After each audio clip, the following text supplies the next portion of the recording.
Hello दोस्तों, नमस्कार। आप सब कैसे हो? अच्छे हो, स्वस्थ हो, मस्त हो, जहाँ हो एकदम मस्त रहा।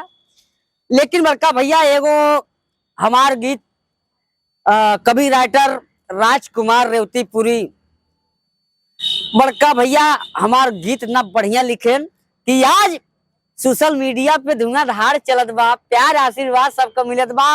और हमारे अंदाज पे इंस्टाग्राम पे डाले रहे भैया लोग कि कईयों हजार कि लोग बड़का भैया लोग जो हो हमारे आवाज पे रील बनाए बनाए के डालत हुए।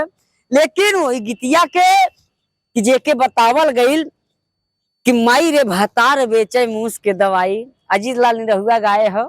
लेकिन आप सब देखा था दो चार 10 लोग ऐसा हन ओकर वीडियो कॉपी कह के मतलब ऐसा बनाए दे हैं, अंतरा कहानी दूसर कह दे हैं और कहानी कुल हमार लेके ये लोग गाना गावत नहीं। बतावा कि ऐसे तू सब करबा, दूसरे गाना चुरावत जाबा तो कहाँ तू सब भरबा प्रभु।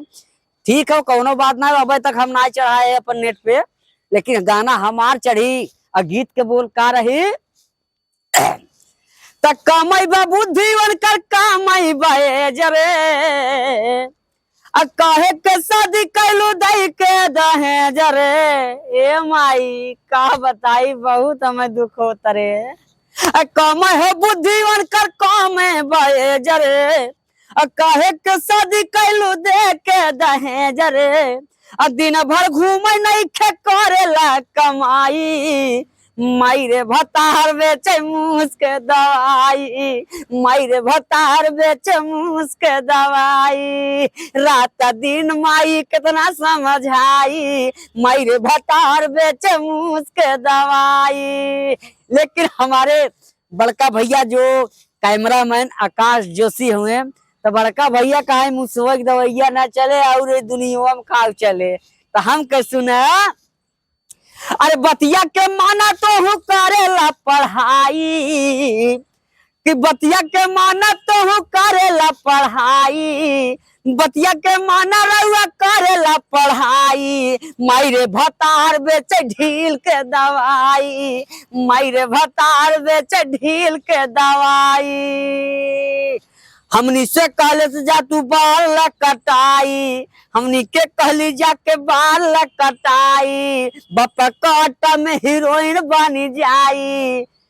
तो ओकरा के कितना तो हम समझाई, बताइए माई कि हमें कहा तो जा हीरोइन बन जाए, तो रात दिन ओकरा के का समझाई। माई रे भतार बेचे ढील के दवाई, माई रे भतार बेचे ढील के दवाई।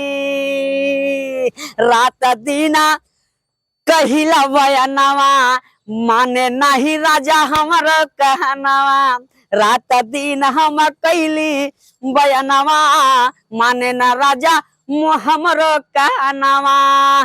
कहे आकाश ज्योति, कहले आकाश ज्योति बतिया के पाई, कहले आकाश ज्योति बतिया के पाई। माई रे भतार कि माई रे भतार बेचे ढील के दवाई, माई रे भतार बेचे रात दिन खजुआई। कारे माई